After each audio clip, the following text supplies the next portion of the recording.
अस्सलाम वालेकुम नाज़रीन, मैं हूँ आपका मेज़बान असद इकबाल। मैं इस टाइम लाहौर की जो मरूफ़ और मसरूफ़ तरीन शाहरा है लक्ष्मी चौक में वहाँ पर मौजूद हूँ। यहाँ पर मैं आपको बताता चलूँ कि यहाँ पर अचानक खान प्लाजा में आग भड़क उठी है, जिसकी वजह ये बताई जा रही है कि शॉर्ट सर्किट के बायस जो है वो आग लगी है और आग ने दूसरी मंजिल को अपनी लपेट में लेते हुए 2-3 जो 7 ऑफिसेज़ हैं उनको भी अपनी लपेट में ले लिया है, जिसके पेश नज़र वहाँ पर जो मौजूद फर्नीचर और दीगर जो ज़रूरी सामान था, इलेक्ट्रॉनिक्स का सामान था, वो जलकर खाकसार हो चुका है। दूसरी मंजिल में आग के झोलों के साथ साथ जो है ना वो धुआं भी निकल रहा है, जिसके पेश नज़र जो है ना यहाँ पर शहरियों की बड़ी तादाद भी मौजूद है। नाज़रीन, मैं आपको बताता चलूँ कि यहाँ पर रेस्क्यू 1122 के जो 4 फायर ब्रिगेड भी यहाँ पर पहुँच चुकी हैं, जो अपना काम जो है वो बखूबी सर अंजाम दे रहे हैं और आग बुझाने की कोशिश में पूरी तरह जो है वो इंतज़ामिया जो है वो लगी हुई है। यहाँ पर खौफ की भी सूरत हाल है, क्योंकि यहाँ पर जो दुकानदार ताजर हैं वो यहाँ पर आ चुके हैं और यही दुआएं और यही कोशिश कर रहे हैं कि कहीं ये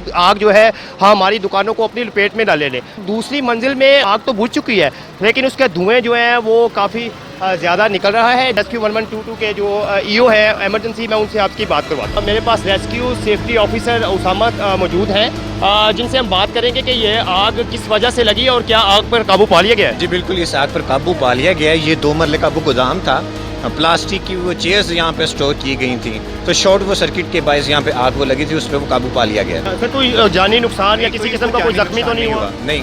अच्छा, आप हमें ये बताइए, यहाँ पे फायर ब्रिगेड की गाड़ियाँ भी काफ़ी ज़्यादा तादाद में मौजूद है और रेस्क्यू जो एमरजेंसी है वो भी मोटरसाइकिलें काफ़ी ज़्यादा मौजूद है। क्या वजह है कि यहाँ पर बहुत ज़्यादा नफरी जो है आपकी जो मौजूद है? चूँकि अगर इस फायर केस को वक्त पे कंट्रोल ना किया जाता तो ये आग बहुत ज़्यादा फैल सकती थी, इसलिए हमने बर वक्त यहाँ पे कार्रवाई की है और आग पे वो काबू पाया है। जी, बहुत शुक्रिया नाज़रीन, आपने सुना उसामा साहब की बातें सुनी, जिन्होंने हमें बताया कि आग पर जो है काबू पा लिया गया है, अब कोई खतरे वाली कोई बात नहीं है।